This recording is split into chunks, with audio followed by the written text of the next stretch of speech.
Hi friends, welcome to Jpalanday YouTube channel jpalanday.com. ఇవాళ వీడియోలో discuss చేసే పాయింట్ ఏంటంటే ఆల్ ఇండియా కోటా ఎంసీసీ వాళ్ళు కండక్ట్ చేసే కౌన్సిలింగ్ సంబంధించి రౌండ్ 2 ఎప్పుడా అని చెప్పేసి చాలామంది వెయిట్ చేస్తూ ఉన్నారు. అఫీషియల్ వెబ్సైట్లో మనకు దీనికి సంబంధించిన ఇన్ఫర్మేషన్ అయితే ఇచ్చారు.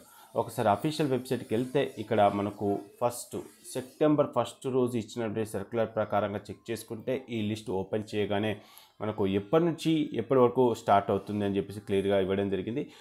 Second round counselling 4th September, second round counselling 4th September నుంచి స్టార్ట్ అయిపోయి వాటికి సంబంధించిన అలాట్మెంట్ ఈ ప్రాసెస్ అంతా కూడా మనకు 19th సెప్టెంబర్ వరకు ఇవ్వడం అయితే జరిగింది.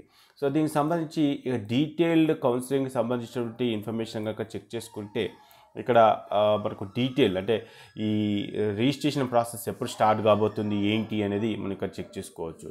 సో ఇక్కడ ఉన్నటువంటి ఇన్ఫర్మేషన్ ప్రకారంగా మనకు ఆల్రెడీ ఫస్ట్ రౌండ్ అయితే కంప్లీట్ అయిపోయింది. ఇక రౌండ్ 2, ఈ రౌండ్ 2 ఏదైతే ఉందో ఈ రౌండ్ 2కు సంబంధించి మనకు 4th సెప్టెంబర్ నుంచి స్టార్ట్ చేస్తే మనకు చాయిస్ ఫిల్లింగ్ 5th సెప్టెంబర్ అని ఇవ్వడం జరిగింది. సో చాయిస్ ఫిల్లింగ్ మళ్ళీ చేయాలంటే ఫస్ట్ రౌండ్లో ఇచ్చినటువంటి ఏవైతే చాయిస్ ఫిల్లింగ్స్ ఉన్నాయో అవన్నీ కంప్లీట్ అయిపోయినాయి. మళ్ళీ మీరు రౌండ్ 2కి మళ్ళీ ఫ్రెష్గా లాగిన్ అయిపోయి మళ్ళీ మీరు వెబ్ ఆప్షన్స్ పెట్టుకోవాల్సిన పరిస్థితి అయితే ఉంటుంది.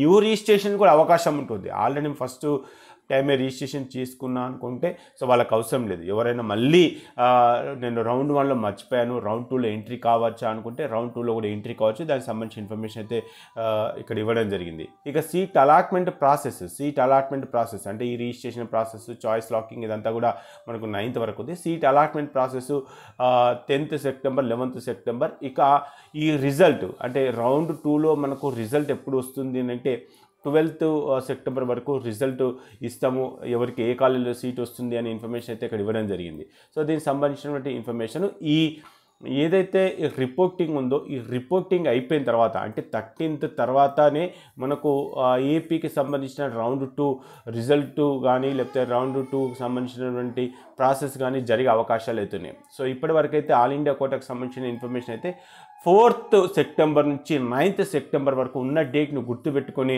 ఎవరైతే రౌండ్ 1లో పార్టిసిపేట్ చేయలేదో వాళ్ళకు న్యూ రిజిస్ట్రేషన్, ఎవరైతే రౌండ్ 1లో పార్టిసిపేట్ చేశారో వాళ్ళు మళ్ళీ వెబ్ ఆప్షన్స్ పెట్టుకొని మీరు మళ్ళీ ప్రయత్నం అయితే చేయొచ్చు. సో ఇది మొత్తం ఏదైతే మనకు ఆల్ ఇండియా కోటాకు సంబంధించిన అప్డేట్. ఈ అప్డేట్ మీకు నచ్చితే ఖచ్చితంగా లైక్ చేసి మీ ఫ్రెండ్స్కి అయితే షేర్ చేయండి. ఓకే ఫ్రెండ్స్, జై హింద్.